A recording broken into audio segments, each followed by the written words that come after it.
Okay, good morning, everybody. The time being 9 a.m. I'd like to call today's King County Judicial and Public Safety Committee meeting to order. It is Thursday, January 16th, 2025. My name is Myrna Molina. I will be chairing the meeting. May I please have roll call? Gripe, Gripe here. Gums, Gums here, remote. Linder, Linder here. Pepe, Deppie here. Williams, Williams present. Leonard, Leonard here. Molina, Molina present. Roth. Roth is here. An in-person quorum. Okay, we have a in-person quorum. I have a remote attendance request from Ms. Gums. Do I have consent to allow her to participate? Okay, welcome, Ms. Gums. Next item on the agenda is approval of minutes. I'll entertain a motion for consent for minutes from December 12th, 2024. Linder will move consent of the minutes. Any opposition? Okay, minutes are approved. Public comment. I have nobody signed up online or in person for public comment. So we will move on to our monthly financial reports. And we have Ms. Hopkinson here, Director of Finance. Hi, in addition to the typical monthly financial reports that are in your packets, as we are closing out fiscal 2024, I just wanted to go through a few high-level slides of the financial information for all of the offices and departments that are part of Judicial Public Safety. And again, these numbers are not final. We are still taking in some invoices and doing some reclassifications, but I would say it's pretty close to final.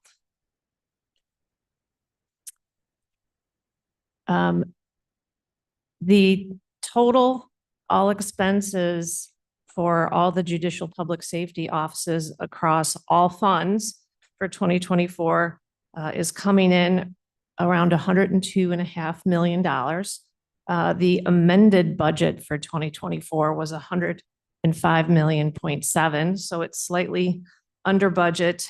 There, if you take a look at each office and department individually, there are some that are over budget and some that are under budget, but for all of the judicial public safety, they're under budget.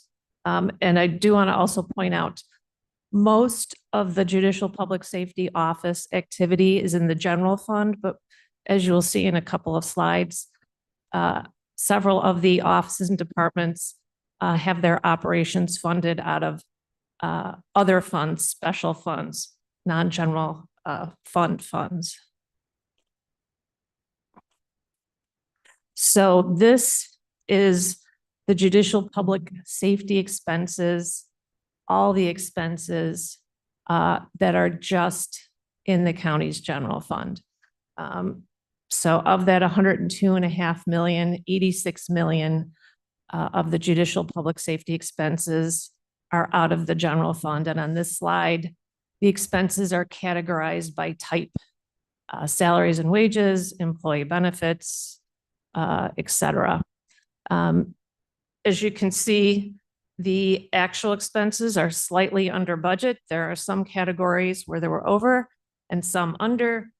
It is important to note that 83% of the county's 2024 general fund expenses are judicial public safety expenses. So if you look at the county's general fund for 2024, right now we're at about $123.5 million in expenses. So 86.9 million of that 123 million is judicial public safety. So you could say most of our general fund is judicial public safety. This is tiny, I realize. This is just salaries and wages. If you wanted to drill down and see where some of those, the larger over and under expenses are, this is all salaries, just salaries. Benefits are not included on this particular analysis. This is just salaries, each office and department, and then it's broken out by fund. And you can see that there are some offices that have their salaries in multiple funds other than the general fund. So we've got the amended budget, the actual, the difference, and the percent difference. And last but not least, this is just a summary of the judicial public safety expenses, salaries and wages only by fund.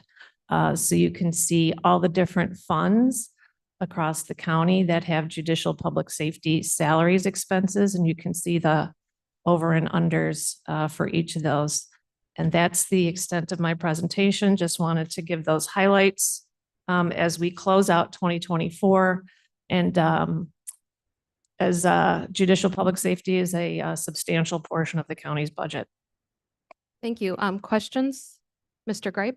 Thank you, Madam Chair. On page 3, if we could go back to page 3, the item listed as commodities,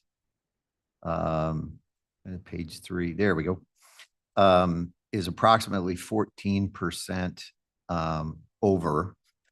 And I want to make sure I understand if in this parlance, if something is over budget, it's listed in red, and if it's under budget, because I thought I saw it the other way in some of the charts.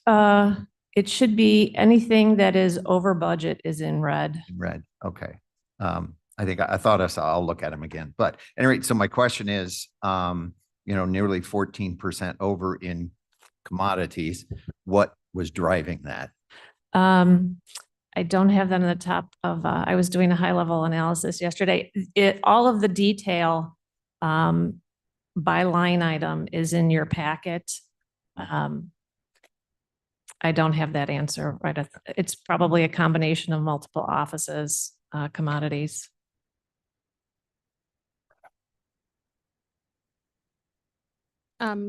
Does any other board members have any questions? And then unless you had a response, I'll start with Mr. Leonard and then Mr. Williams.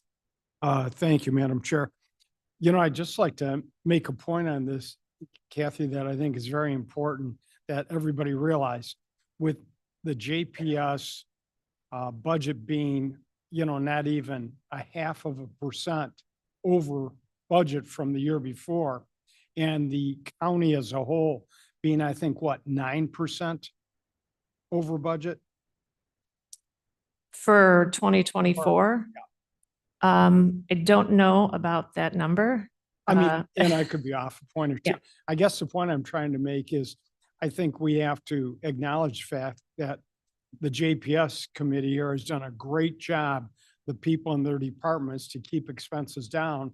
And since they account for 83% of our general fund budget, it more or less emphasizes the fact that in the other areas, we had substantial increase in expenses. So I think we have to appreciate what the members of the JPS committee have done, their departments and elected officials, because if everyone had done as well as JPS, we would be in much better shape. Okay, Mr. Williams? Could you go to the first slide, please?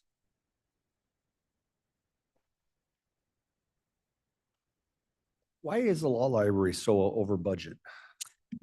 There was a purchase under, I think it's subscriptions, don't quote me on that, but there was a significant purchase for subscriptions. Okay. Obviously books of some kind. Okay. Or periodicals or It just connection to seemed a software. odd to I didn't pull up the invoices, but that one did catch my eye, and it's under like subscriptions. May I, just as an FYI, the law library is a special fund. It doesn't pull from the general fund. So this slide shows all. Yeah, I funds. understand that, but it just seemed a dramatic number. Just I hear it. I'm just curious. making sure. Thank you. Okay. It may be because, I don't know, Kathy, judiciary covers, or we transfer money to cover books and subscriptions for the law library. I don't know if something maybe hasn't been. Yeah, there was I think it was like a $200,000 purchase out of the law library. And the law library is a small fund. I think it only has one or two employees. So it stood out. But looks like it's one single purchase. Yeah. Okay, and then I'll let Ms. Barrero respond to, I think you had a response to the question. Sorry, commodities are like computers and that also. So that could be why that went up, because the cost of everything has gone up so high. Yeah, I just need to look in the detail. It's in your packet today are the line items for each and every office. And so it's in there. I was focusing on a high level, putting this together yesterday. Okay, Mr. Tepe and then Ms. Gums. Okay, I'd like to know why the sheriff is so over budget. So the sheriff's office, I think, can probably speak to that. I do recall that during the 2024 budget process, the sheriff did, as part of that long process, the sheriff did take $1 million, cut $1 million out of their 2024 salaries line item. And then also there was a significant union agreement settled this year in the sheriff's office. So. Yes, that's correct. So we had significant growth with not only the union contract that we had too, but we're doing more with less. And that's why you're seeing the significant growth that we see right there with the numbers that are growing up and up. Ms. Gums. Thank you, Madam Chair. I just want to go back to the previous the law library. I just wanted to notate one that our judiciary is extraordinarily large because most people in the county unfortunately utilize it at one point or the other. And two, I think a lot of that law library is maybe front ended. Hopefully we won't have to be purchasing things to advance that and make it better every year, but that might be one of the reasons. Ms. Hopkinson, I have a question for you regarding those who have gone over their budget and are part of the general fund. Are we then going to have to go into reserves, or do these independent offices have money in their budgets to absorb the fact went over budget last year? So we look at the general fund as a whole. And the 2024 budget, the county budgeted a $10 million use of fund balance to balance the 2024 budget. Right now, we're looking that probably we're going to end up 2024 utilizing somewhere around 13 million, so 3 million more of fund balance out of the general fund in order to balance the budget. So we typically, I mean, they're all in one fund. So we don't necessarily go back to each office or department and ask for additional. It's all being budgeted in one fund. So those who were under budget, that money stays in the general fund. They don't absorb it in their own funds. Unless it's a special fund. So if it's a special revenue fund, the activity is staying in the special revenue fund. But if it's part of the general fund, all the pluses and minuses basically go to one bottom line for the general fund.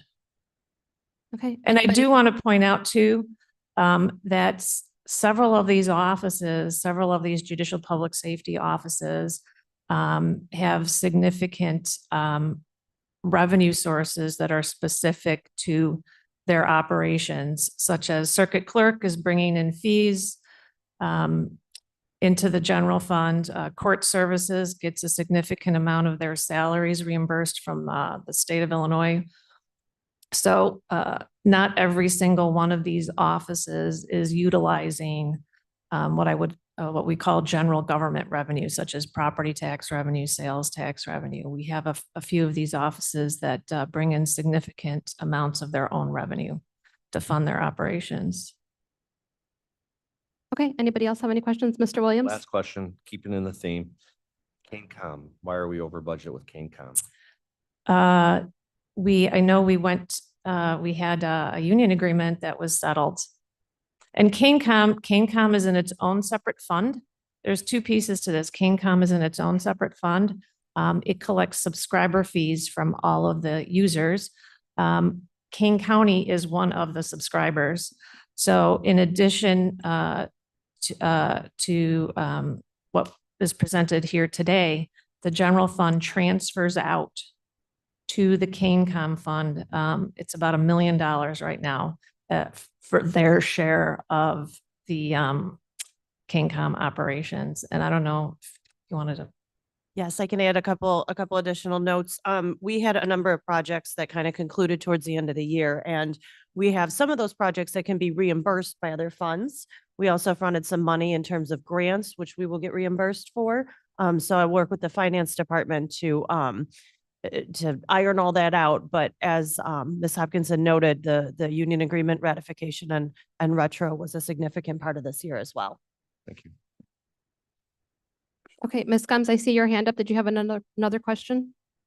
I do have another comment. Often when we're looking at, I just want to point this out, there's not a part of this county often that doesn't touch the judiciary in specific to CANCOM and why they're over budget. There could be many reasons, but we also have to consider when we're having this conversation, overtime. When we don't staff properly, we cause overtime, and sometimes overtime is double time.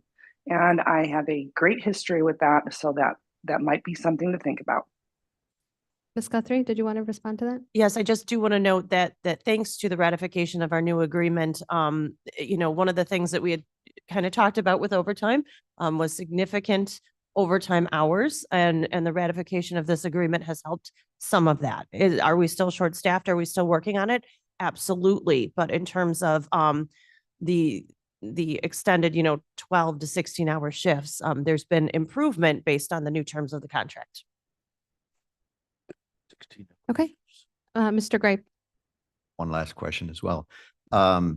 As I look at this, obviously there's a lot of moving parts, and I think the work product for JPS is phenomenal, and we appreciate that.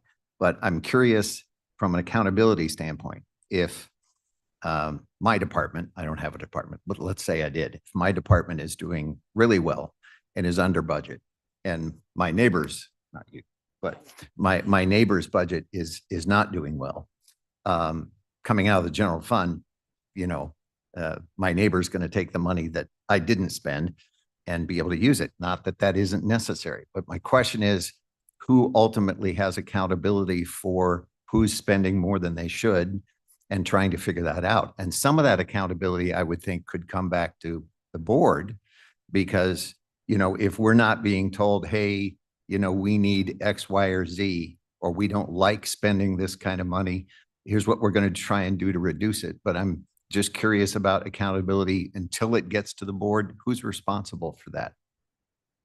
Well, typically the head of every office or department is ultimately responsible for their budget. Okay, this was a good discussion. Thank you, Ms. Hopkinson. I'm going to ask the rest of our presenters to please limit to 10 minutes because we do have a full agenda. So we will move on. We don't have anybody from the Merit Commission present. Ms. Guthrie?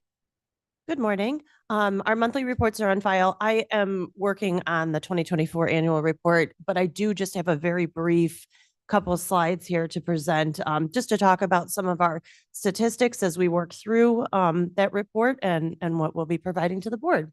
So our organizational structure really hasn't changed. This was from FY24. We do have one change going into 25, but the organizational structure hasn't changed from past years. We're still staffed 24/7, 365, and we have people in roles that needs to get that work done.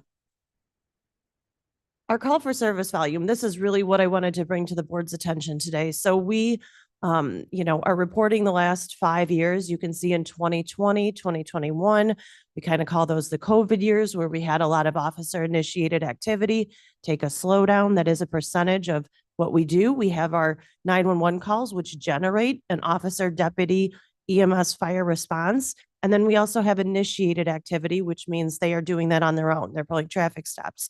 They're out with suspicious vehicles, subjects, right? Like that's part of their activity. So we did have a slowdown in 2020 and 2021, but I am surprised and kind of astonished by 2024, that volume of activity. I mean, that's the highest in my experience in CANCOM since 2008. That is the highest volume of calls for service that I've ever seen. So more coming on that, and where we've seen that type of growth.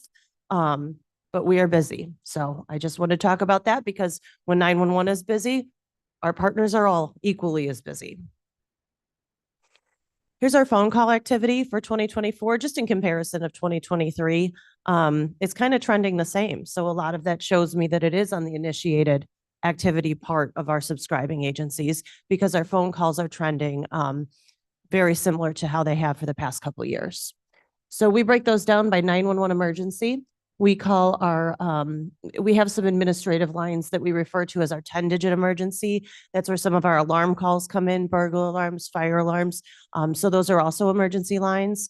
Abandoned calls are accidental calls to 911 in which the caller hangs up. We do have accidental calls that come into 911, probably from your watch or your cell phone where the line stays open. That's not abandoned. Abandoned would be an accidental dial on the quick hang up. All of those calls, whether it's an open line or it's an abandoned call, receive a call back to ensure the caller's safety. And then, of course, the total calls for the year. And then as we talk about our priorities moving into 2025, you know, we've talked about it in prior meetings. We're back to some office space challenges. We did build a new office and a new quiet room in 2023 that has served us well. But as we evolve into the needs of what CaneCom has, we did hire a new leads coordinator and our QI coordinator.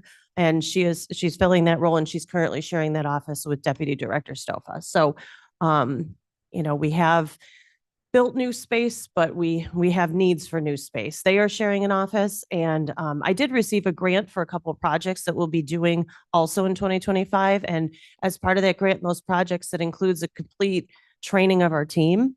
So our team, we're going to have to figure out where we're training them because this is software that's not going to be immediately installed on the floor.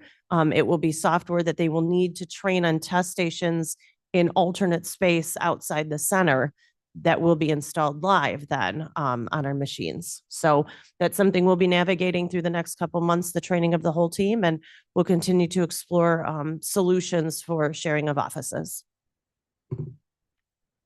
And then that's all I have this morning. If anybody has any questions. Thank you, Ms. Guthrie. Any questions? I did just want to provide sort of an update. We have been working with Roger Feinstock to try to find some sort of space. Ideally, we need space in the same building. We had a lead and then it kind of fizzled, but I'm going to ask for Mr. Caius to kind of help us as well find some kind of space in the building because we do need it. It is listed as one of our priorities. Space not just for CaneCom, but also for emergency management. So Mr. Caius, I'll reach out to you later too to try to put something together. Thank you. And I Thumbs up. welcome the board. Anybody from the board is welcome to come in for a tour. The door is always open. Answer any questions you have, talk about what we do. You're more than welcome to come in. Okay, thank you, Ms. Guthrie. Okay, we will move on to emergency management. Good morning. You have my report there. Oh, I'm so sorry. Ms. Guthrie, you have a resolution. I do have a resolution. We both forgot. That would be approve RP cards today. Thank you. May I have a motion and a second to discuss and potentially approve the resolution? Williams moves. Mr. Leonard Williams moves, seconds. Mr. Leonard seconds. Any comments or questions? Blair, can you bring up that second page to the? Oh, yeah. So this is who has access to a P card. Okay. May I please have roll call? Grape, Right, yes. Gums, Gums, yes. Linder, Yes. Pepe, Tepe, yes. Williams, Yes. Leonard, Leonard, yes. Molina. Molina, yes. Okay, this passes on to finance. Thank you. Okay, thank you. Okay, Scott, your turn. Thank you. Good morning. Just first note, you have our monthly report. We did have our new ops manager start in December. The person hired was already a part-time employee. So that's not a full increase of one employee. He was about 25%. So it's an increase of a 0.75. That part-time position was then eliminated. So he's in that position. It's working out great so far. So I have in your packet, you have an annual report that we completed. To my knowledge, I don't think my department has ever done one before, at least not in recent history. So I have a summary for you this morning, just kind of the high points. But I'm happy to answer questions as we go. So this is just our profile and most of this is done for fiscal year 24. I do note, we had 5 full-time employees in 24, that we are now at 6 with the new ops manager.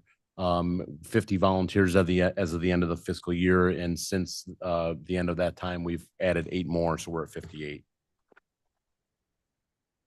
So the 4 phases of emergency management, this is kind of our business and how things are divided up and how FEMA and IEMA, our deliverables are driven. The ones in red, mitigation and recovery, are ones that aren't staffed by really as a full-time person. They're things that we do with the staff as we are able, and when needed, especially like recovery after a tornado. It's all hands on deck is how we get that done. Most of our staff time is in preparedness in the blue there. That's all the planning and preparedness and training and exercise and all that. And response is, we're really second responders. We support the first responders by going and doing traffic control or coordinating in the EOC. Largely that response part is fielded by, the full-time professional, police, fire, et cetera. Director, can I stop you here for a second? I know that because we don't have the staffing for mitigation and recovery, we're not able to really spend a lot of time on it. From what I hear from best practices is you really want to put more attention in mitigation and then in recovery. How can we best help you kind of work on that? Because mitigation, I think if we're able to mitigate anything, then we're able to, Yes. to work better. So mitigation is that stuff to, harden facilities and lessen the impact of a future disaster. They say that dollars spent in mitigation, every dollar spent saves like $6 or $7. It's not a simple thing though, because it's a really involved thing. It's largely grants to help harden some government facilities, provide generators and things. And there's probably a whole host of things that we just haven't had the chance to dig into. So long-term, it might be staff, but I understand the budget situation. So I'm not standing here saying, hey, I need more staff right now. What we're trying to do at the moment is we're bringing in some interns. We're using volunteers to help with some planning activities. Those are kind of short-term things because you can't have volunteers and interns do something long-term, but the things that we can to help get us through, we're trying to do that. We have a few interviews with interns, and we have a new one starting in the next week or two. So that'll help us get through some of that stuff in the short term. Long term, we are trying to track our staff hours. That's something we just started in the past, this fiscal year. So about 6 weeks in. And so we're tracking our time and what we're doing, and almost like attorney billable hours. What are we spending our time on, and how much are we helping, the municipalities with planning and exercises? And so we'll be able to have an idea of where that time is going. And I think that will help down the line to illustrate what we need and what things we might be able to rearrange. Mr. Leonard? Thank you, Madam Chair. Director, with respect to the grants that you have on the bottom of the page, I see there's over 151,000 in grants we're receiving. Are there any additional grants that we can apply for? There are, and I'm watching that. There's none open at the moment, but those are things that we're trying to watch for, and it is our intent to apply for those when possible. Great. Definitely. Thank you. Right. So that there's the grants. Now I know the $85,000 one, that this was, I think we were awarded this months ago. That process has been really delayed, and we just got the grant agreement, and it's actually in the packet for acceptance today. So I guess technically that money will go on to 25. This is money that we get from FEMA through IEMA every year, and the amounts change from year to year, but it's basically covers a percentage of our administrative costs of staff and gas and all the things, office supplies and all things we need to do to run an emergency management program. So getting into the significant events this year, we had 2 kind of bigger winter storms back last January.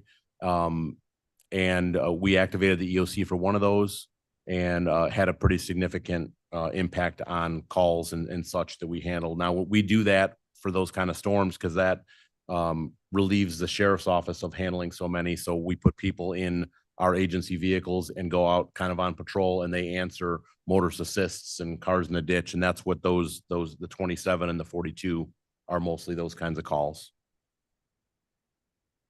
So as you know, 24 was a big tornado year for us. We had 10 tornadoes in 24. I wanted to give you a historical look at what it's looked like the past 10 years. So the first 5 years of that, we had none, those 5 years. The 5 years before, a couple in 2020 and one in 22 and then two in 23. I'll note probably out of all of these, the two in 23 were probably the most significant in terms of impact to neighborhoods. I know Mr. Tepe's neighborhood was one of those. We were lucky in 24 that most of these were very small tornadoes, and not to lessen the impact of some individual homeowner, but by and large, they were minor. There were no injuries and mostly cosmetic damage. So from that standpoint, we're lucky, but I think it's given us an opportunity to improve and identify gaps. So this is just a listing of all the tornadoes. There were actually 4 different dates. The 4 in February, which is very early. The one in June was a storm came through and no one knew it was a tornado until the next day when the Weather Service had it on their radar. And then the 1-2 punch in July, 2 straight days. So overall call volume is going up, similar to CaneCom. Obviously ours is a much lower volume. The unplanned incidents is when we're called without notice in the blue there. And then the red is the planned details where we're asked in advance to help with events and parades and things like that. So those numbers are up. And by month, you can see they are the summer is our busiest time, especially with the planned events, summer, and then even into the fall. And those numbers stay up a little bit in the fall into November because we start getting Christmas type events, holiday events, parades, and things like that we help with.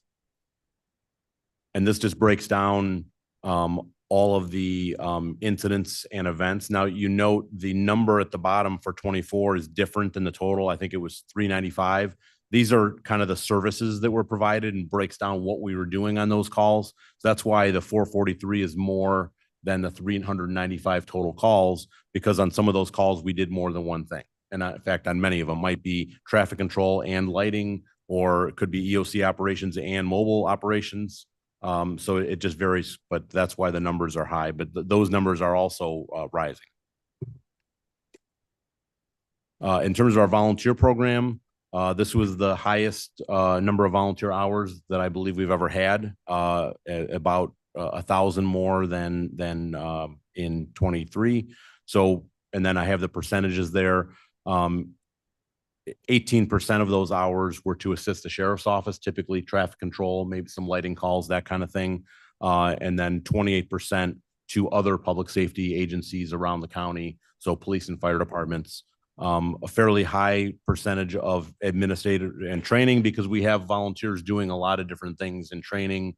They run most of the training program, and a lot of administrative things like basic maintenance on vehicles and other projects that we give them. So that adds to those numbers. So this, over the last 5 years, this is the volunteer hours and how it relates to the value. And I get that hourly rate from there's an independent sector organization that tracks what the value of volunteer time is. And in terms of, our biggest activity is probably traffic control. And so if you look at what a police officer would cost to direct traffic, probably the lowest paid police officer in the county might start at around 60,000. So there you're around $30 an hour. So that I think those numbers are pretty good. And again, they're just estimates. So this is kind of the value that volunteer program is bringing back to the county.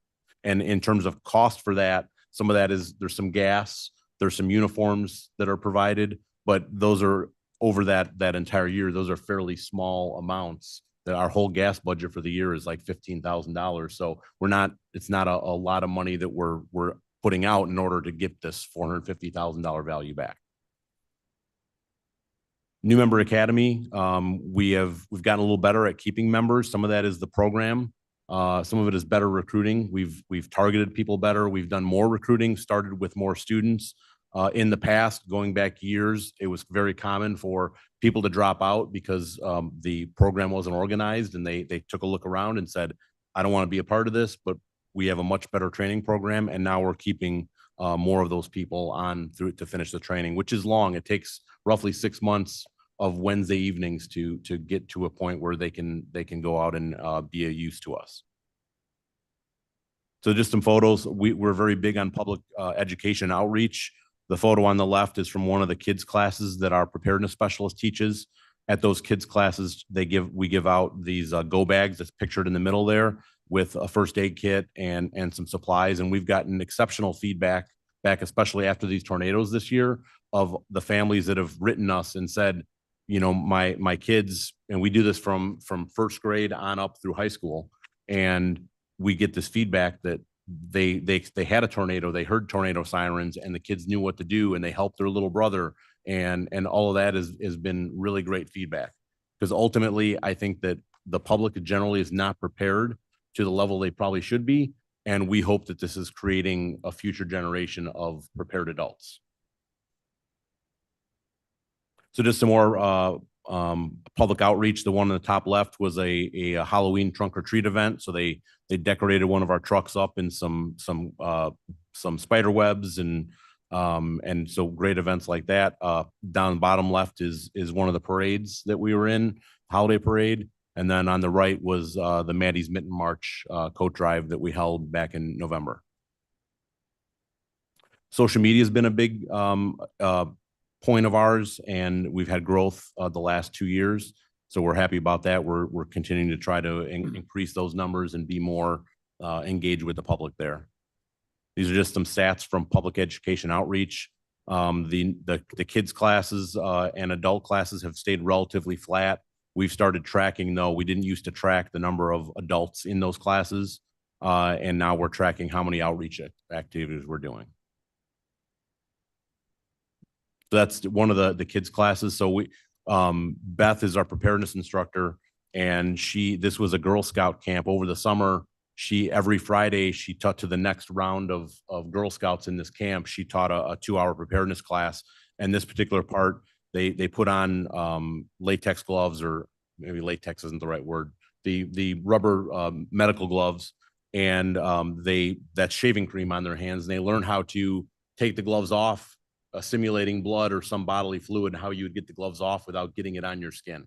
And so they always get a kick out of that, and they take a picture showing their hands with the shaving cream on it. So training and exercises, we've had a growth. We've gotten a lot more response from our municipalities as far as attending these meetings. So something like a 94% increase in that attendance. We held crisis team exercises again in 24 and are continuing that in 25. And just exercise and training has increased. Professional achievements. So FEMA PDS is an online training. So those are all the ones in bold on the left. Those are volunteers that they had, I think it's 7 online classes in order to reach that professional development series. And then the IEMA one, it adds another 6 in-person classes. John mentioned the chief deputy director just earned that. And then this year I earned my Illinois Professional Emergency Management certification. We updated our EOC using our operating funds. We put TVs up on the wall instead of really old projectors. So now we have many more screens to display vital information. We rearranged the tables a little bit, got some updated furniture, and the room looks much more professional than it used to. This is the back of the room on the left. Behind that screen, there's a whiteboard and some cabinets where we can store the laptops and the extra phones and the things we bring out if there's an emergency. And then we added some of those map frames to put maps up on the wall. We had a file area on the right that our new operations manager is working out of. We were able to move the files and use that space as an office. Fleet summary, just same number of vehicles. We had a very old fleet, and we have a couple vehicles on order. Another one, the order going in, and then of course there's the mobile command vehicle that's on order. We did have a problem with tires, a lot of really old tires. Turns out you shouldn't have tires on your car more than 6-7 years. And we had a bunch. We had one that had 20-year-old tires. So we replaced a bunch, because my biggest thing is I don't want somebody to have a blowout driving on some dark county road and flip a truck and create a whole nother mess. So we took care of all that stuff. We bought a new Ranger, the ATV on the bottom right, replacing the one on the top left that is super old and hard to keep running. That's just the summary of our vehicles ordered and pending. And there's the latest image of our truck that goes into production next month. We've finalized the graphics, so that'll be roughly what it looks like. And just our accomplishments. There's a lot. This is basically the stuff that wasn't listed elsewhere. We have that Red Cross trailer that we just got, and there's an item on the agenda today to approve that agreement to host it. More tabletop exercises. We got our Skywarn certification. We'll be presenting that at the February county board meeting. And one of the big things is we've updated the emergency response guide. That's for county staff to know what to do if there's an emergency in a county building. So we're finalizing that, and the end result will be some kind of laminated chart or flip chart in every office, so that there's an emergency, they have something quick to refer to. Just going forward, I think I talked about some of that. We're building up more of an EOC team using volunteers. So we're trying to build out those capabilities using volunteers because the staff is small. So we need to staff multiple positions. So have a lot of support from the volunteers to do that. And in 25, we're trying to do more public education. We are bringing forward soon a policy on continuity of operations planning for county departments. Probably be through with that next month. Working on a debris management plan, and then hopefully get a long-term recovery plan done, at least outline what do we need to do for the future. And then we have to do an update to our hazard mitigation plan. Our next EOP is due in March of 26. So in 25 will be a substantial year for building that new plan. We're completing a records inventory. We have records sometimes back to the 80s with no policy on retention or destruction. So we're trying to work through that to clear out some stuff that is not needed anymore. And then I mentioned the staff hours, budget forecast, and a strategic plan. I know the county is going to do one. I don't know if some of that may reach into our department, but to whatever extent it doesn't, we intend to go a little further into what does our department need. And then probably one of the biggest initiatives is if we have a big tornado or something that displaces a lot of people from their homes, we lack shelter capability. That's one of the reasons why we have the shelter trailer on the agenda. So it's a start. 50 cots can help us get a shelter going, but we need more people to do it. So we have an initiative that will hopefully bring more people in that could run those shelters if we needed them. So that's all I have on the annual report, if there's any questions. Okay, any questions for our director regarding the report, Mr. Grape? Actually, a comment, if for my fellow board members, if you haven't been over to Scott's operation recently, I'd highly recommend it. There's a lot of new stuff over there, and stuff, that's a denigration, I'm sorry, but very impressed by what he does with the people he has and the team he's got and the volunteers. But I also wanted to update you based on our conversation about shelters. I've reached out to several large local churches who are now considering being a part of that process, so they'd be able to put people up. So I'll keep you updated on Okay. that, but hopefully That's that would great. help. That Yeah, would help. we're really proud of our team and what we do. We're a small team, but mighty team. And it's a great group. So we're looking forward to what we can do in 25. Thank you, Mr. Gripe. Any other comments? Okay, hearing and seeing none. Scott, would you go ahead and introduce your first resolution? So the first one is a facility use agreement with the American Red Cross. This is basically for us to store their trailer that they own and maintain and insure and all that. Because of the space issues at the multipurpose building, we're going to keep it here in the back parking lot, kind of behind our office. So it's a 16-foot trailer, has 50 cots and related supplies. So if we need to open a shelter, the Red Cross can come and pick it up. They can also come and get it if they need it elsewhere. But in a pinch, lately, the Red Cross hasn't been as available as we would need them. They're stretched thin too. So if we need a shelter to be opened up and they're not available to come do it for us, we can get the trailer and take it to where we need to. And this agreement is to house the trailer on our property. We don't have any maintenance or insurance of it. They maintain ownership and maintenance of it. Okay, may I have a motion and a second to discuss and potentially approve the resolution? Great move. Mr. Gripe moves. Linder second. Mr. Linder seconds. Any comments or questions? Hearing and seeing none, may I please have roll call? Gripe, Grape, yes. Gums, Gums, yes. Linder, Linder, yes. Pepe, That'd be yes. Williams, Yes. Leonard, Leonard, yes. Molina. Molina, yes. Okay, this passes on to executive. Scott, go ahead with your second one.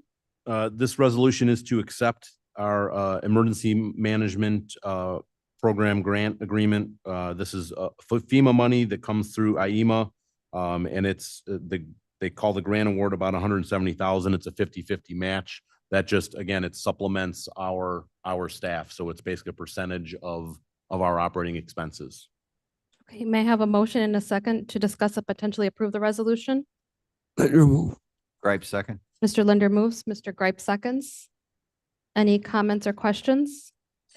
Okay, may I please have roll call? Gripe, Gripe, yes. Gums, Gums, yes. Linder, Linder, yes. Pepe, Yes. Williams, Williams, yes. Leonard, Leonard, yes. Molina. Molina, yes. Okay, this passes on to executive as well. Thank you. Okay, thank you, Scott.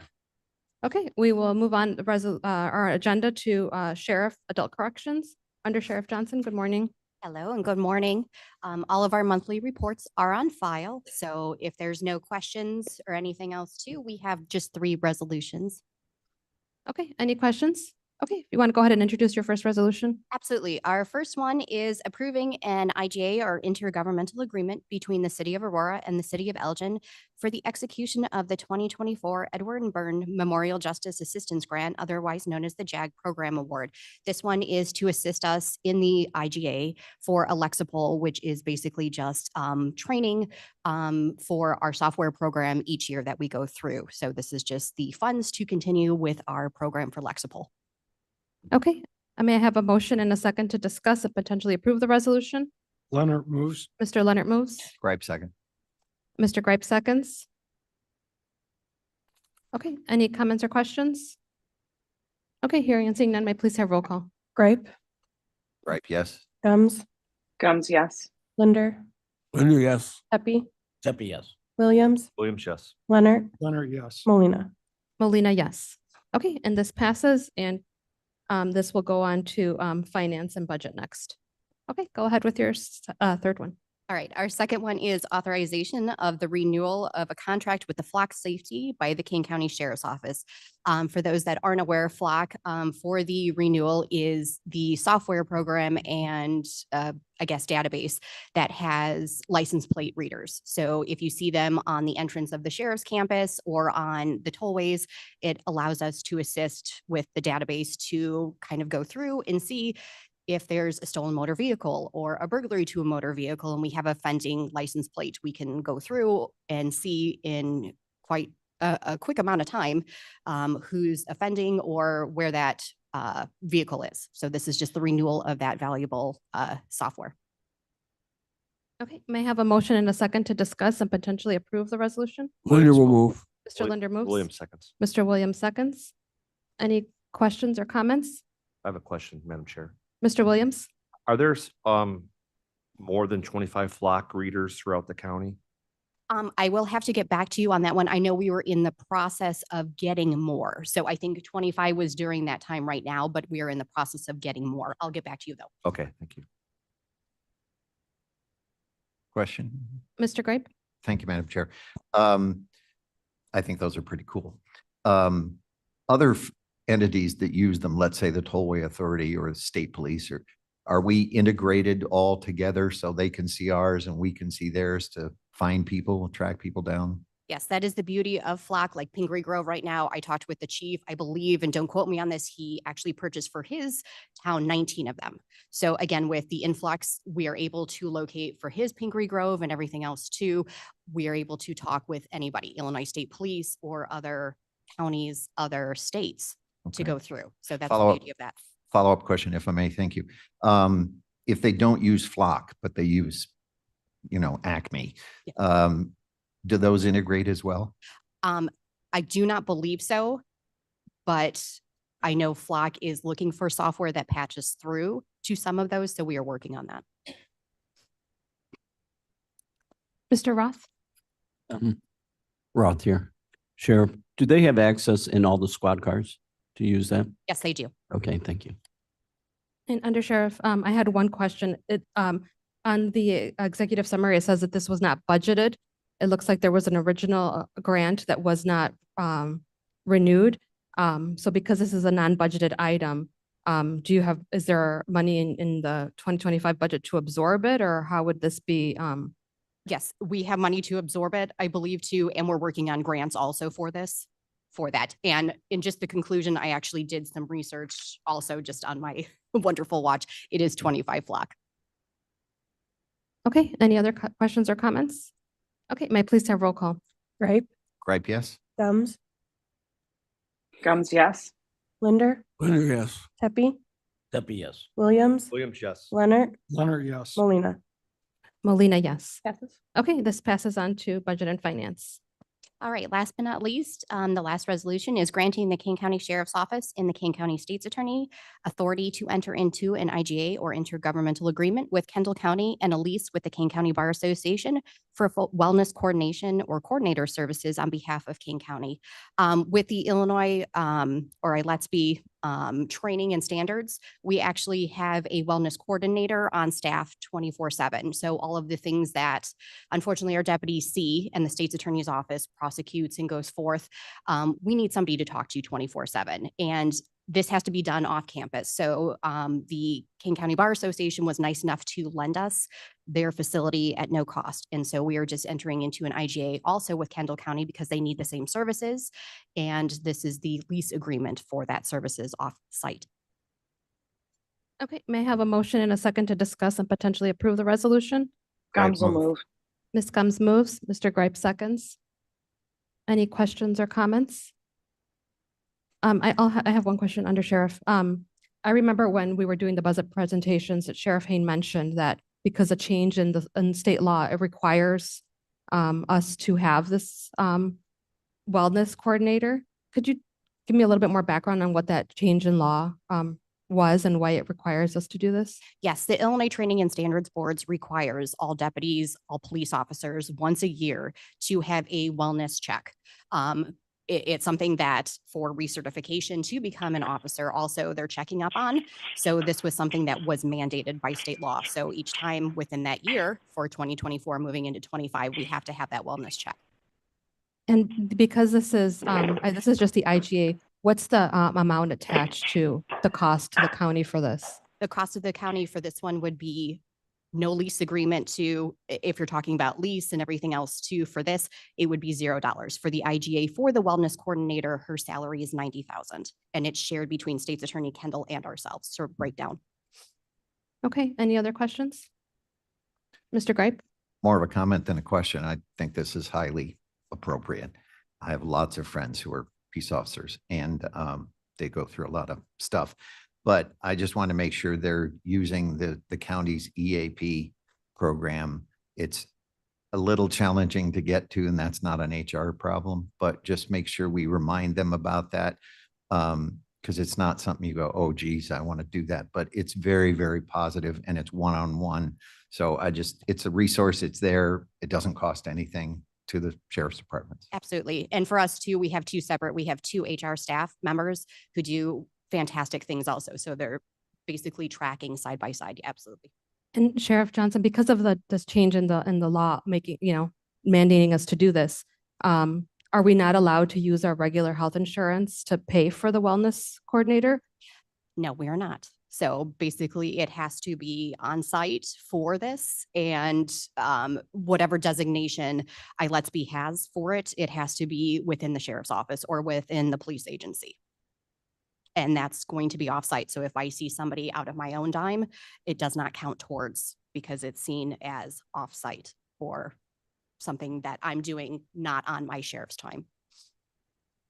Scott, did you have I could add, because before I retired, we were into this in North Aurora. And so I think the idea was that if you have it part of your health insurance and you have to have it off site because the stigma of mental health challenges was that people would avoid it. They didn't want to be seen going into the office of the counselor, and they didn't want an insurance record of it because they feared that would be shared with the department. And so I think that's why this has been made. It has to be off-site and it's separate from other things. Okay, Mr. Roth, did you have a question or comment? Yes, I did. Under Sheriff, is the Forest Preserve officers affected by this? And do we have an intergovernment agreement to work with them? They are certainly affected by this, but we do not have an IGA, but certainly if the chief comes to us, we certainly can assist them in any way possible. What about the coroner's office who also deals with similar experiences? We have them for the coroner's office. I know major crimes before we housed Miss Hudson, who is there too. So if you guys need anything, please let us know too. And she's there to assist. We've worked with them before, so thank you. Okay, any other comments or questions? Okay, hearing and seeing none, may I please have roll call? Grape, Gripe, yes. Gums, Gums, yes. Linder, Linder, yes. Tepe, Happy, yes. Williams, Yes. Leonard, Leonard, yes. Molina. Paulina, yes. Okay, and this passes. Okay, thank you, Under Sheriff. Okay, we'll move on to our coroner, Coroner Silva. Good morning. Thank you so much for that discussion. I think that death investigators definitely, death investigation definitely applies to the coroner's office. So we would love to be included in that and we'll talk more. I'm sure, Mr. Gripe, you can relate, Commissioner, that it's been a very interesting month and a half, hasn't it not? You and I are both new in our position, so I wish you the best of luck. I can see that you're already doing a phenomenal job. I would love to share with you what I feel is a priority for the constituency. I think relating to the job that we do, safety, mental health, fentanyl, veteran suicides are all very important to the constituency. And of course, everybody wants answers and they want them now, justifiably so when you've lost a loved one. Regarding safety, one of the challenges that I've had is provide as much information without compromising the privacy of the family or the details of the case. We had an incident where there was a very, very bad case of domestic violence that led to a death that did not receive as much notoriety as our unfortunate case in Geneva. And a neighbor who was an elderly citizen came to the door. She seemed to live alone and she wanted to know what was going on. So I was able to address her to let her know that everything is that I felt that she was safe, but obviously she was very concerned. So those are the types of challenges that we have. And when we have high notoriety cases, people want to know the paper calls and obviously the residents want to know. And that was the case with the unfortunate case in Geneva with Christina Shavira. So those are parts of the challenges that I've had. Regarding mental health, obviously domestic violence is an issue, but people want to make sure that we're doing something about that, especially when it comes to children. So I would like to underscore the fact that we need to continue with mental health initiatives. Fentanyl, I will get into, and veteran suicides, I will get into. One of the objectives of my administration has been to identify more pertinent real-time data regarding veteran suicides. We had 327 cases in Kane County in December. One was a fentanyl-related death, one was a morphine-related death, and 3 were cocaine-related deaths. We did 32 autopsies and we did 35 toxicologies. Commissioner Gums spoke about the need for overtime. We have had that under control in my office, but I do want to point out that I had a deputy who worked 14 days. He is a full-time employee because they work 12-hour shifts. And in 14 days, he had a caseload of 64. As opposed to another deputy who works the same amount of hours who only had 25. So it's almost the luck of the draw because it depends on when you're working and what's going to happen. It's completely unpredictable. So those are challenges that I plan to address. I would like to talk a little bit about suicides in general because veteran suicide is very important, but suicide in general is very important because it's a way to reduce preventable death. So we are taking a look at a couple of different things. Suicides in general, under that, veteran suicides, fentanyl-related deaths, drug-related deaths, and issues that affect the LGBTQ plus community as well, because there are high rates of suicide in this community, and we have to find ways to protect everybody. I would like to share with you that we had Coroner Silva, can you get a little closer to your mic? Because I think this is really important. I want to make sure everybody is able to listen. Absolutely. We had 51 cases of suicide in 2024, with the majority of cases coming out of Elgin, 15, Aurora 13. And this is something that I will get into in a future presentation with more detail. I know everybody wants more information, and I hope to provide you with that. I'm just giving you an overview of where we're at, because as you can imagine, it takes a lot of man or woman hours to be able to come up with all of this information. The software that we have isn't as easy to just punch in and get numbers from. So it's taking a lot of time, and Becca has been, Assistant Chief Deputy Rebecca Nielsen has been very helpful in putting this information, but it's taken her a lot of time. So our suicides are coming from Aurora and Elgin, 13 and 15 respectively, but we are seeing a total number of 51 cases in Kane County. We had one veteran suicide last year, which came out of Carpentersville, and that was down from 24. 2024, we had one. And in 2023, we had 2 veteran suicides. In 2024, we had 1 veteran suicide. I can tell you that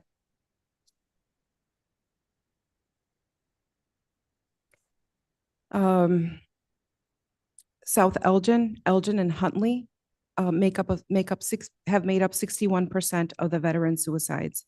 We haven't noted veteran suicides in Geneva or Sugar Grove.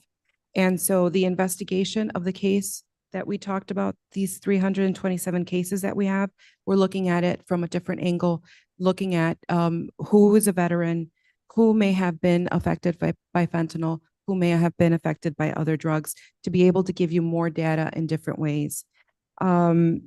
We have Hampshire, Elgin, Aurora, Algonquin, St. Charles, South Elgin, North Aurora, and Huntley as municipalities that have involved veterans who have completed suicide. Question? I would like to let you know that the union agreement has been signed, is going to be coming before you for final approval. We've maintained our community involvement through presenting to community groups regarding cold cases. We have attended meetings with Crime Stoppers, and they would like to remind us that human trafficking is an issue. There have been tips that have been coming through, especially in the Aurora area, regarding human trafficking, and has led to successful conviction of these individuals. We continue to be involved in, we continue our involvement in senior expo fairs, and we have, we are in conversations with the Illinois Division of International Association for Identification to provide speakers from our office for their conference. We are also maintaining a stronger presence in social media. Everything is happening slowly, too slowly for my taste, but it's coming along.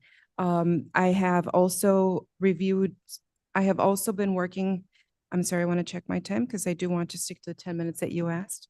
I'm reviewing policies. I'm noting that we have had issues with checks that have come in non-sufficient funds.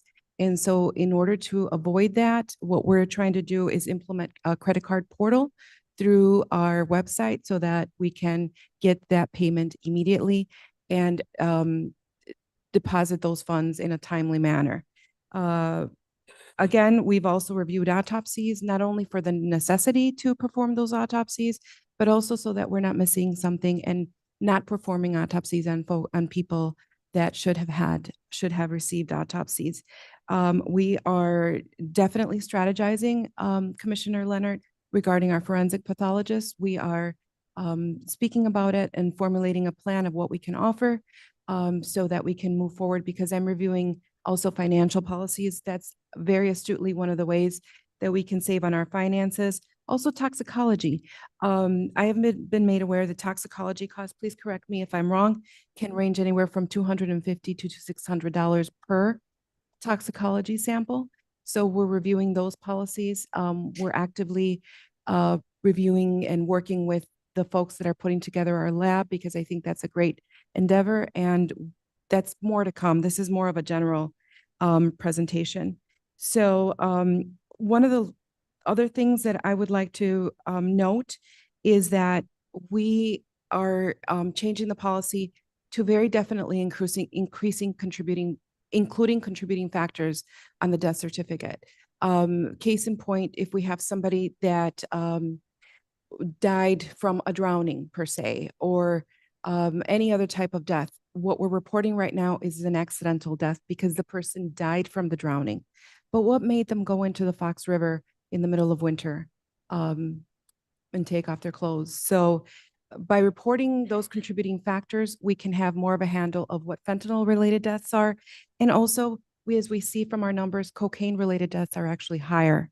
So those are things that we are definitely working on. We've also talked about the possible use of fentanyl testing strips as we're distributing Narcan and distributing fentanyl testing strips. We're finding that we have to do more research, but we're finding that that may not be a good option for people because it does entail using some of the substance and dissolving it in water. And folks might not want to do that, but we're looking at things from many different angles. Lastly, I would like to let you know that there are very difficult, there's a lot of difficulty with being able to test to do the toxicology of fentanyl. So it's actually very, it's not as easy as it sounds because the amount of fentanyl that would lead to death remains very undeterminable is what I found from my research. Drug tolerance is a factor, variability amongst people.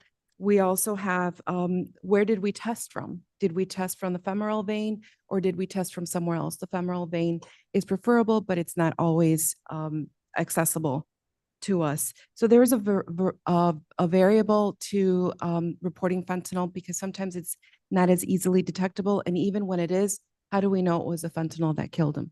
So what we want to do is just establish a protocol with the health department and law enforcement and legislators to inform you of probable cases, suspicious cases. We're elevating from suspicious to probable to definite.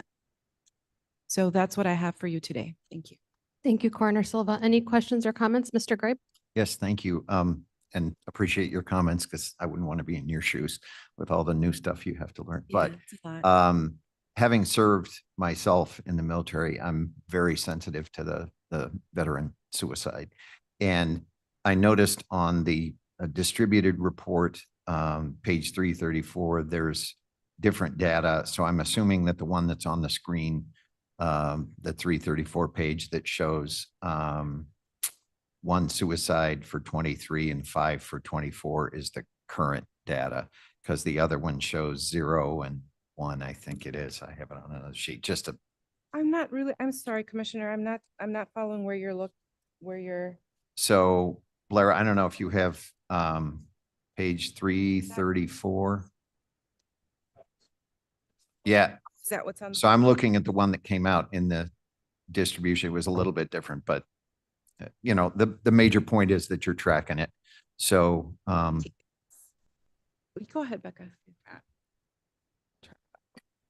Can you hear me? Okay. So what you're seeing there on that slide in front of us is veteran suicide for December. The one death or veteran suicide that is reported is for the entire year of 2024. That's where that difference comes in. 23, you mean the one? No, 24. 24. So for the entire year of 24, we had one veteran suicide. The slide that we're looking at now is a December comparison between 23 and 24. Okay. And I'm looking at another page. It's a typographical thing, I suppose, but it shows 1 for 23 and 5 for 24. I can show it to you later. Yeah. Thank you. No big deal. But Yeah, thank you let's- for let's attending look to at that. that. That's it. Because we want you to understand that's one of the things that we've actually looked. There are reasons for different numbers because like I said, we have challenges with our software. And if somebody searches under one data and then we search from a different data. So we're looking at normalizing all of that and making it just so that whoever puts it in, we get that the same data out. But we made sure that we triple checked and double checked that our numbers are accurate. So let's talk so we can explain to you how that's working because that's one of the main goals is to give you adequate data in real time. Okay. Any other questions for our coroner? Okay. Okay, we will move on. Thank you. To our judiciary and courts.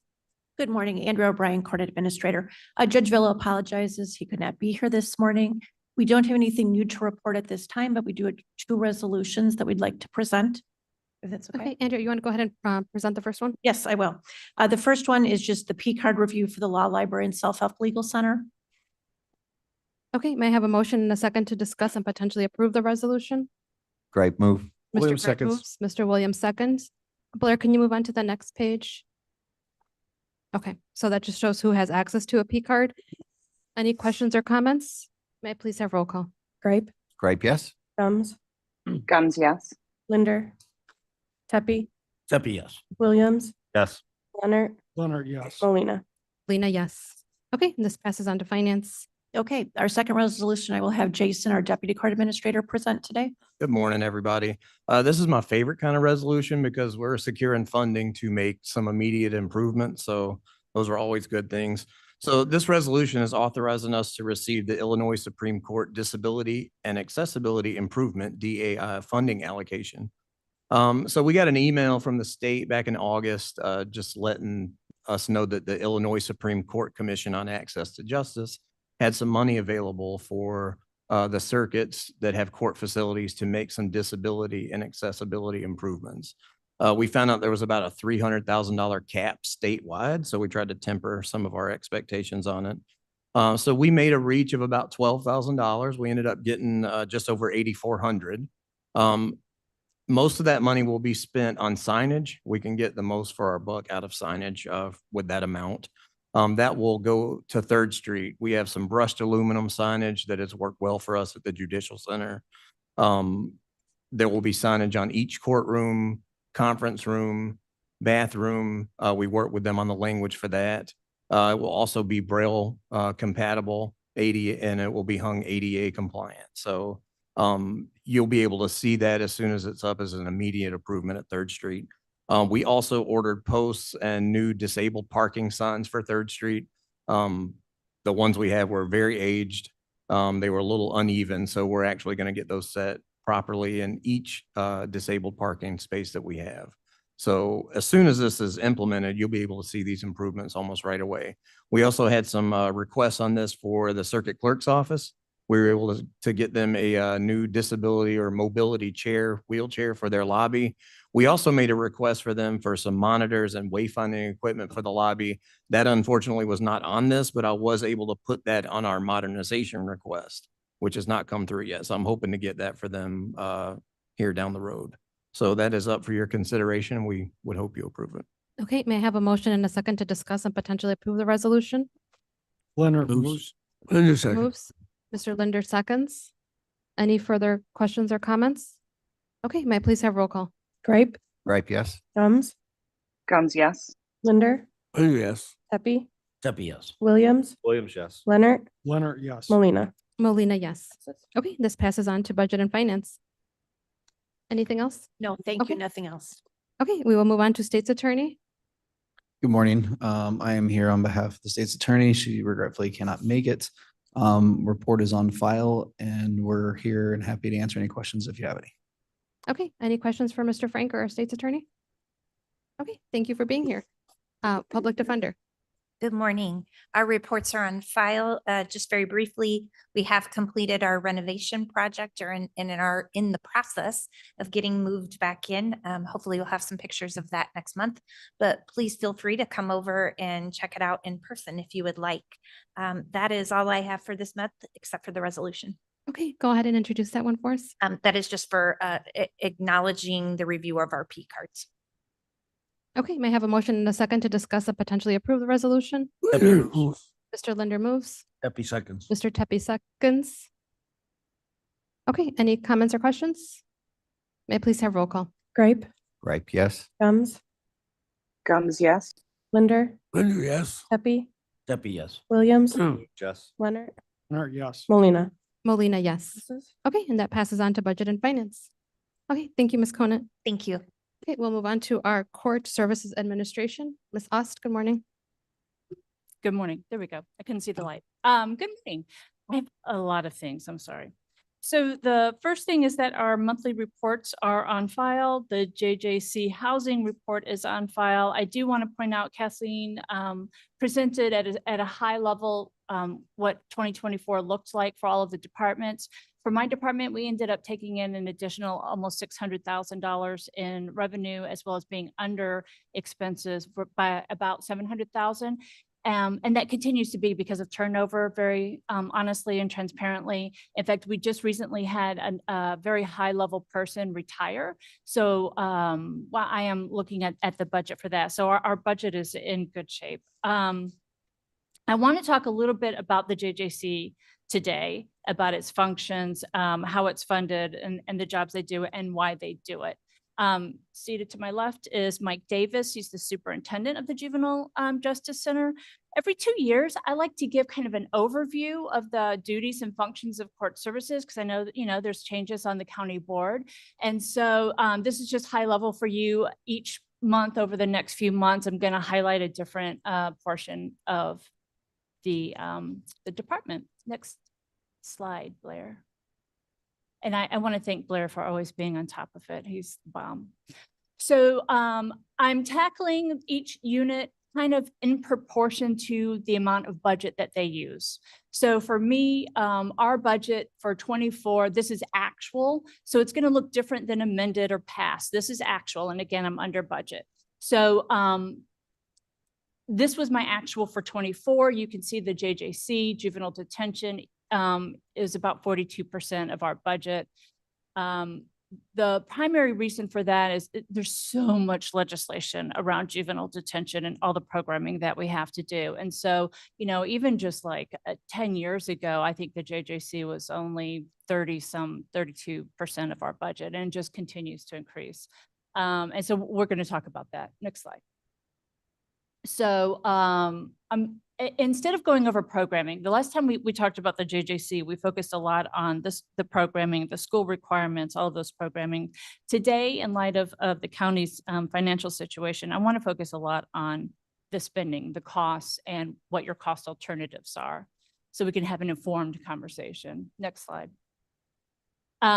I want to start by saying that there are statutory provisions around juvenile detention.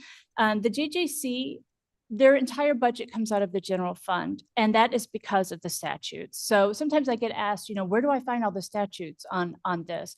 The main one for the county is under the County Shelter Care and Detention Home Act, and that's in the county's code, which you can find on the Illinois General Assembly website. Next slide, please. So for juvenile detention, I'm not going to go through each one, you know, deeply, but per the Shelter Care Act, juvenile detention is a county obligation. It's also a county obligation to pay for the workers and all of the activities that are under it. So each county shelter, care home, and detention home authorized and established by this act shall comply with minimum standards, ... That's how we start getting into the rest of the standards that the county has to provide for. Next slide, please. So and by the way, I'm kind of presenting this at a high level because all of the things that go into the detention home come from different parts of the statute book. So I'm trying to weave it all together like a puzzle. So under the Juvenile Court Act, it states that the chief judge shall make provision for probation services and departments to maintain a court services department. And within that court services department, our obligation is to arrange for juvenile residential placements pursuant to court order. And in fact, there's a statute also under the under the Probation Officers Act, which is a different statute, that says I'm not allowed to turn people away. So if they're court ordered to be detained, we detain them. And we also have to assume administrative responsibility for such detention facilities or the detention of the youth. So the county's obligated to pay for it. I'm obligated to make arrangements for the detention for each minor that's court ordered. Next slide. Under the Probation Officers Act, it says that the definition of a probation officer includes detention staff, which is why they're here. And it also says that the county is obligated to provide for basic services which again can mean the operation of programs such as to secure detention services. And further, that each county is obligated to provide for those basic services, which is again why I'll be presenting over the different months, each of those different basic services, like adult probation is a basic service. Next slide. So additionally, under the Juvenile Court Act, and in a section that commonly we don't read because it refers to law enforcement, but it says that when minors are arrested, they cannot be detained in a county jail or a municipal lockup for more than 12 hours. So that's the critical need. And when you look at stories from downstate about juvenile detention, this is the issue that they're running into. And I'm going to show a slide that there are so few detention facilities downstate that a lot of jails and municipal lockups, you know, like St. Charles equivalent or whatever, they're holding minors for a long time. And they're starting to get into some trouble for that because the law says they cannot hold them for more than 12 hours or 24 hours for certain offenses. And further, that detention is considered to have started once you put the handcuffs in or you handcuff them to a stationary object, you put them in a locked room for questioning, things like that, okay? So that's why our ability to take those minors becomes so important to our local police officers. So the other provision is that there are counties downstate that are starting to house minors in jails because they don't have the juvenile detention facilities locally. And again, there are specific statutes that say juveniles cannot come into contact, sight or sound of an adult offender. So they can't even hear them. They're not supposed to be, which is why it benefits us to have a separate facility altogether. Next slide. So juvenile detention oversight. There have been a lot of laws passed recently regarding juvenile detention specifically, and Mr. Davis is on several statewide commissions and task force and committees trying to stay on top of this. He's our subject matter expert on this issue. So the Department of Juvenile Justice, which is under the governor's office, that's an executive branch, has standards about care and compliance. The Administrative Office of Illinois Courts, which is the administrative arm of the Supreme Court, has standards regarding care, and they also conduct audits. The Prison Rape Elimination Act, which was passed in 2003 under then President Bush, that's a federal requirement. They also require audits every 3 years, and that compliance book is hundreds of pages, right, Mike? I mean, it's 1,000 pages. Yeah. It's thick.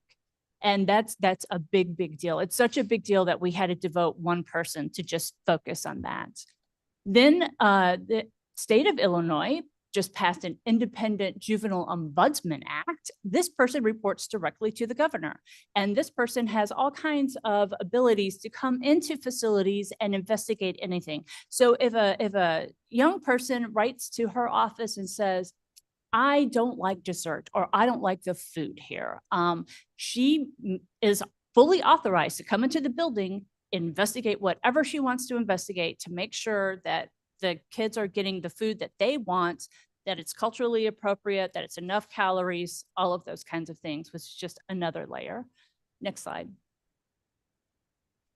Okay, so when we talk about kids who are detained, we get this question. Sometimes people will say, oh, if it's just an issue, they need a place to live, I can find housing for them. It's not quite like that. So these are juveniles who've been arrested for very serious offenses. They go through a screening process where we look at their charges, we look at their priors, and we look at their situation. Is there alternative placements for them?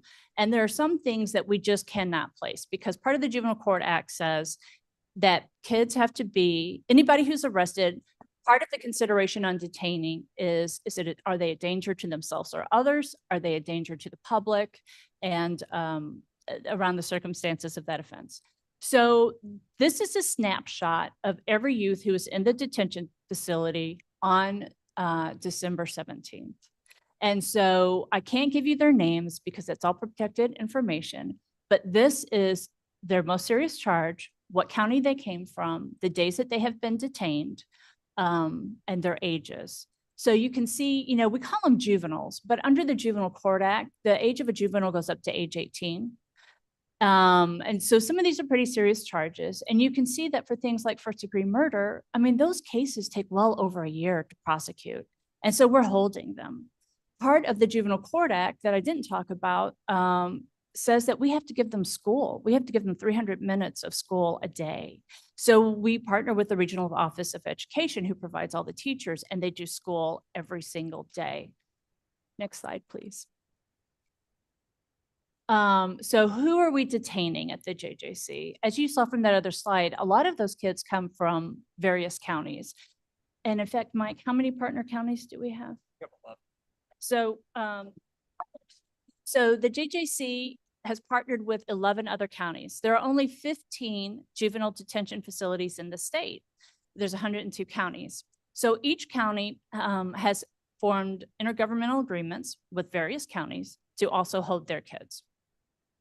And then these are some of the stats on how many admissions we've had from these different counties and how long they stay with us. So you can see altogether, the average length of stay is about 20 days. Yeah, and just for Kane County, it's about 25 days. Okay, next slide. So high level, big picture, given all that information, on the left-hand side are our expenses. So I will also give a caveat that in order to meet the requirements to get this information onto the agenda, I have to have my presentation finalized by last week.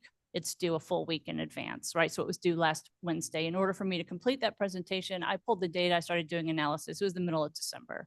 So my actual numbers, I admit, are off. They're under just slightly because I'm missing one pay period in there, but otherwise it's completely accurate. These are actual expenses from 24. So for salaries and OT, it was just over 4 million. The contractuals, the commodities, the trainings are there. The total cost to the county was 5.66 million. So, but our revenue, as Ms. Hopkinson earlier referred, is directly related to our salaries because the revenue that we bring in for the reimbursement is for the salaries. So I like to call court services in general to be like a cost share program because many of our functions are mandated by the state of Illinois, but the county's obligated to pay for them. And then the state of Illinois reimburses the county for the cost of the salaries. That is a general fund mandate that the county has to pay for that out of the general fund, but the reimbursement goes into the general fund. And so there's a bit of a lag, but it washes out. So for the 2024 reimbursement for the JJC, those staff are reimbursed at nearly 100%. The county is obligated to fund the benefits, but the state reimburses for the cost of the salary. So your revenues were just over 4 million to reimburse for the salaries. The per diem reimbursement, that's what we charge other counties. And so the slide before this becomes important because you can see the majority of the admissions were from Kane. And that is why the per diem reimbursement, and again, that was to date, it'll actually be higher than that because of course the counties are a couple of months behind in paying us for our services.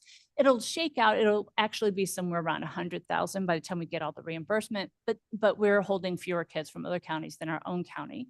And then the state Board of Education from the state of Illinois reimburses us for the food because we have school programs. And so just like any other school program, they reimburse for breakfast and lunch for students who qualify. So that means that Kane County's net share of the cost was $677,000, well under $1 million. Next slide. So then, and this slide just again reinforces that there are 15 facilities in the state. I take that back. There are 14 facilities in the state. Franklin County had to close. I forgot about that. Sangamon County is currently closed. They're working hard to reopen, but they have to meet minimum standards. And we've talked a little bit how Sangamon County, a juvenile, was able to get a gun into the facility, and he had the sheriff he tried to escape, and he ended up being killed, shot by the local sheriff. So as he pointed a gun at the sheriff. The Knox County their capacity is significantly reduced currently because the ACLU has filed a lawsuit alleging that they're not meeting minimum standards. And so they had to reduce the capacity. They're not taking kids from other counties, and the number of kids that they're able to take is significantly reduced, as well as the Department of Justice has just filed a a brief to the court that they're really interested in that case and they're considering joining the lawsuit against Knox County for not meeting minimum standards. So when I look at what's going on and consider how the counties is going, one of the things that we have to do is a thought experiment. What if the JJC had to be cut? What would we do? And so we look at all of the nearest county detention facilities, and we see that their costs are significantly higher than ours.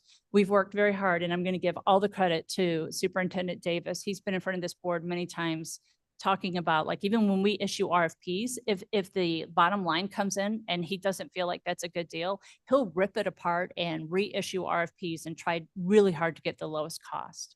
So of our closest comparables, Cook County, 46 miles away, but their cost per day is about $520.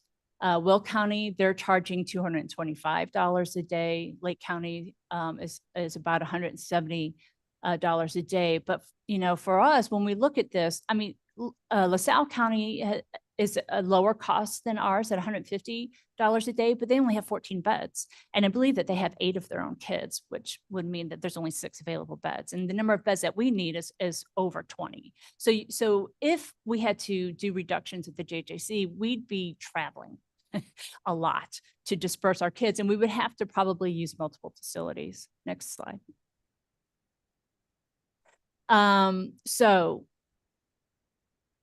it was important to me to show you the kinds of offenses that these juveniles were committing as to why they have to be detained. It's important for you to know how long those cases take, because they're going to have to be detained for long periods of time. And it's important to understand how many on average a day of those kids that we have. And so certain counties, when they transport, and that's also making many newspaper stories downstate, their county boards are really in a bind because they're trying to figure out, does it make more sense to hire their own transport teams? Do they use their sheriff to transport, and the salary costs and mileage costs and all of that? Next slide. So if we were to house kids someplace else, looking at just Will County, we're guesstimating that would be about almost 1.7 million annually. The transportation costs are more than that. As you know, the IRS just increased their mileage allowance, and that is to account for both fuel and wear and tear on your car. So I use that as the equivalent for the overall expense for the county. That's just about $20,000 a year. We would need at least 2 staff because some of these kids are pretty violent and they're unpredictable, and they have some mental illnesses and voices in their heads that tell them what to do. And so we would expect, if we were to do a transport team, which would be my recommendation, because honestly, a probation officer's salary is less than a sheriff's deputy salary, you're still looking at just under $600,000 a year. So an additional thing to consider is that if the JJC were to close, the state of Illinois will not then reimburse salaries. They only reimburse salaries for detention officers. Next slide. So what that means, bottom line, is that the county's current net cost is just over $700,000 a year. If the JJC were to close or sustained cuts such that programming were compromised, or we were not able to do all the programming that were required by statute, there is a possibility that the state of Illinois would tell us we have to reduce the number of kids we hold, or that we have to close. And then we would be on the hook to find other places to hold these kids. And I am obligated by statute to do that. And the statute also says that the county is obligated to pay for it. That's worst case scenario. And then that you're looking at an expense of about $2 million at that point. So this is one of those examples where we've worked so hard over the years to really look for efficiencies, that it actually is cheaper to keep it than get rid of it. And so I just want to bring that to your attention. And as I said, as the next few months evolve, we'll go through each part of the department so that we can look at that in more depth, just like this. And I believe that's the last slide, right, Blair? Okay, thank you. Do you have any questions on that before I proceed? Any questions at this time for Mrs. Austin? Let's try to wrap it up because of time. Mr. Leonard and then Mr. Roth. Just wanted to make a comment. Looking over these numbers, by Kane County housing the juveniles and other juveniles from other counties. Our net savings to the county is almost $1.6 million a year. I think that's kind of the key point that everybody needs to be made aware of. So thank you very much for what you do. Thank you. Thank you. And thank Mike Davis. He works hard. Can we bring up the slide that showed the other JJCs from the other counties? With the state of Illinois map? Yeah, that one. What's our cost? So you, some of you probably remember, it was less than 2 years ago, we raised our per diem rate to $175 a day. At that time, that made us one of the most expensive per diems in the state. Since then, in the last 2 years, with obviously inflation and the price of services and goods have gone up so much, I did some research the last couple of weeks, reached out to my counterpart in the other counties. Several of them have increased their per diem rate. Lake County told me they were considering increasing their per diem rate after the first of the year. We have 7 of the 11 IGAs that we have set to expire in 2025. So we'll be talking to the chief judge and Lisa about potentially increasing our per diem rate for those contracts when they expire this year. Because I know over the last year or two, I've had discussions of And how so- comparable. Yeah. And I'm looking at Cook County and how are they getting away with charging $520? Well, partly you have to remember that their building also houses their juvenile court. It's I think it's a 5 or 6 story tall building. It's a brick building right in the middle of downtown. It has significantly more costs than we do. Yeah. Some of you may remember when we raised our per diem rate to 175 less than 2 years ago, one of our contract partners decided it was too much for them and left.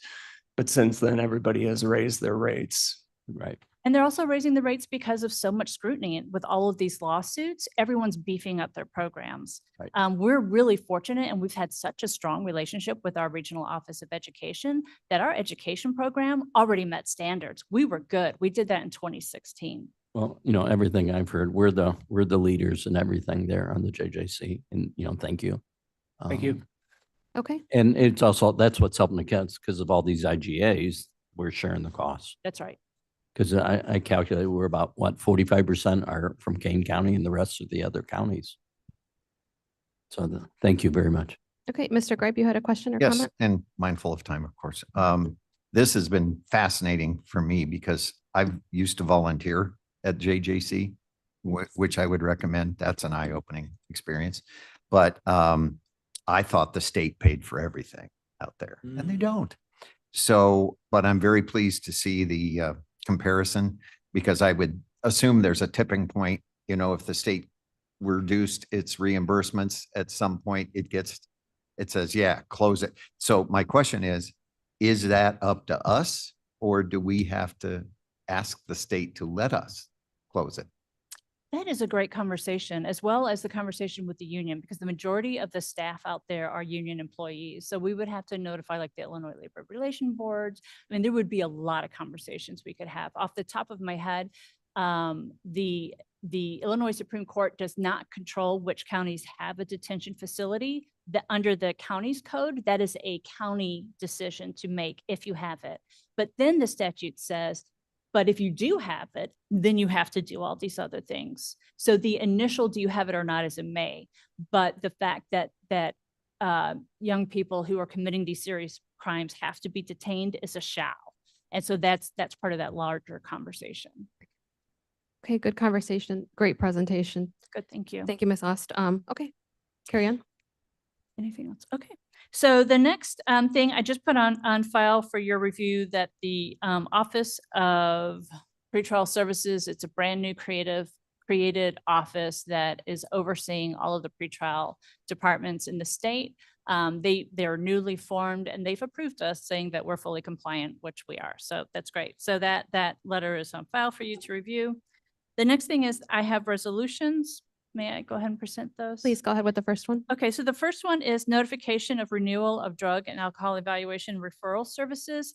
The reason that this is a notification is because we're paying for this entirely out of probation fees. There's no impact on the general fund, and the chief judge has already entered into that contract. Okay, may I have a motion and a Williams second moves. to discuss and potentially approve? Happy Leonard seconds. Mr. Williams moves, Mr. Leonard seconds. Any comments or questions? Okay, may I please have roll call? Grape, Gripe, yes. Gums, Gums, yes. Linder, Pepe, Happy yes. Williams, Williams, yes. Leonard, Leonard, yes. Molina. Molina, yes. Okay, this passes on to finance and budget. Thank you. The next one is notifying the county board that the chief judge has entered into a contract for professional services for the Treatment Alternative Court. We've entered into a contract with the Ecker Center for Behavioral Health out of Elgin. They are the only qualified provider in Kane County that does crisis stabilization. And we really need that for our mental health court. Okay, may I have a motion and a second to discuss and potentially approve? Williams moves. Mr. Williams Gripe, moves. second. Mr. Gripe seconds. Any comments or questions? Okay, may I please have roll call? Grape, Gripe, yes. Gums, Gums, yes. Linder, Linder, yes. Pepe, Happy yes. Williams, Yes. Leonard, Leonard, yes. Molina. Molina, yes. Okay, this passes on to executive. Next one. Yeah, I was just reminded, I mean, Ecker's wonderful. They're a wonderful partner. In fact, they helped us to design the Treatment Alternative Court, which is our only mental health court. They're wonderful people. The next resolution is notifying the county board that the chief judge has entered into a contract for professional services for the driving under the influence court, also DUI court, which is our most newest form court. We were able to get a grant from the Illinois Department of Transportation. They're allotted a certain amount of dollars in order to do DUI prevention. So that first year we spent general funds in 24, but now we're getting reimbursements from IDOT, and the county board was able, or thank you very much for letting us make a special fund for that. All those funds are going into the special fund. So going forward, there should not be much of an impact on the general fund. This should all be coming out of the special fund. Okay, may I have a motion and a second to discuss and potentially approve the resolution? Linder moves. Mr. Gripe, Linder second. moves, Mr. Gripe seconds. Questions or comments? Okay, may I please have roll call? Grape, Gripe, yes. Gums, Gums, yes. Linder, Linder, yes. Happy yes. Williams, Williams, yes. Leonard, Yes. Molina. Molina, yes. Okay, this passes on. Thank you. The next resolution is acknowledgement of our P cards. Okay, may I have a motion and a second to discuss and Linder potentially- moves. Mr. Linder moves, Happy Gripe, seconds. second. Mr. Tuppy seconds. Okay, they're listed there. Any comments or questions? Okay, may I please have roll call? Grape, Gripe, yes. Gums, Gums, yes. Linder, Linder, yes. Pepe, Happy yes. Williams, Williams, yes. Leonard, Leonard, yes. Molina. Molina, yes. Passes. Okay, that passes on to budget and finance. I have nothing further. Okay, thank you, Ms. Ost. And we will move on to our circuit clerk. Good morning. My report is on file if anybody has any questions on it. I would like to point out that we were only up by 9% that I have noted that we thought we would be up on new cases filed.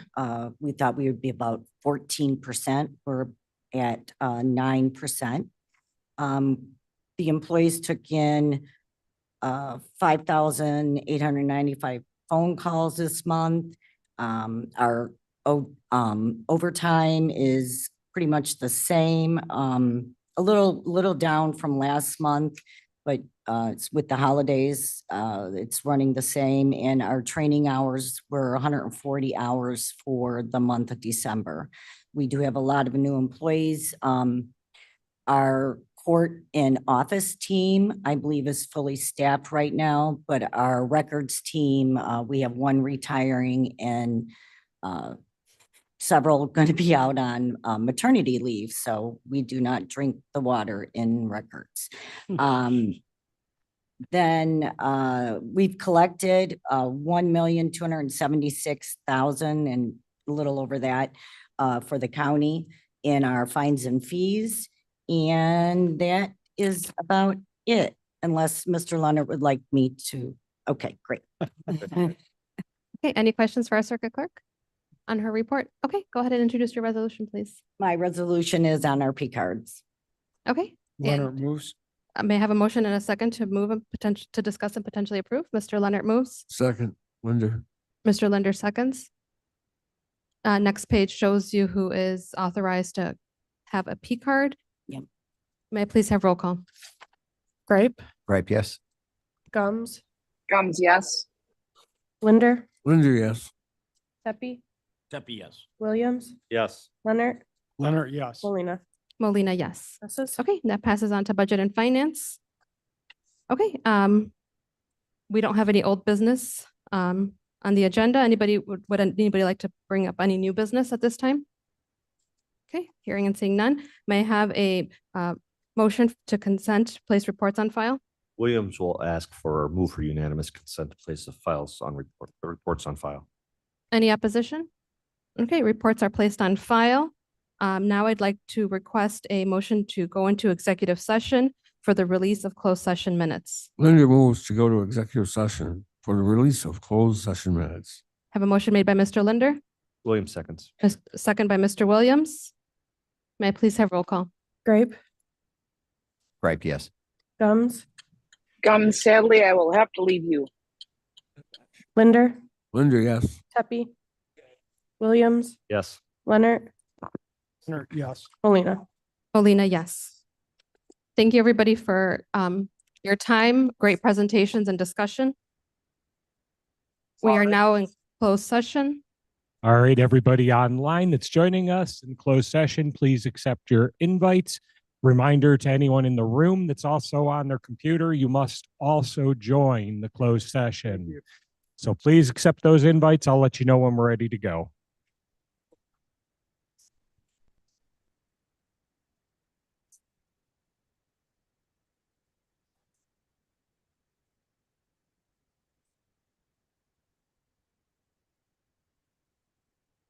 How's the new gig?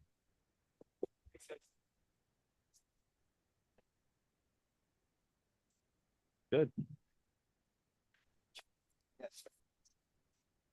I have two people in the room that did not accept their invites to go to closed session. If you don't accept your invite, we cannot go to closed session. So it was like, well, there goes 20 minutes, which we would have been. Mr. Gripe, please do not leave the room without. And I was gonna say, I admitted you to the breakout room. Oh, thank you. Claire's having kittens over here about that. This. Thank you, everybody. We are now in closed session. We are not in closed session. We have one individual in the room that has not joined. Oh.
he had an interest in, so I told him it was on the agenda.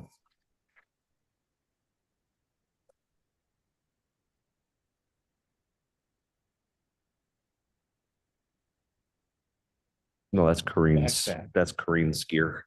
I hear it ticky, ticky. Oh, yeah. Well, you never know.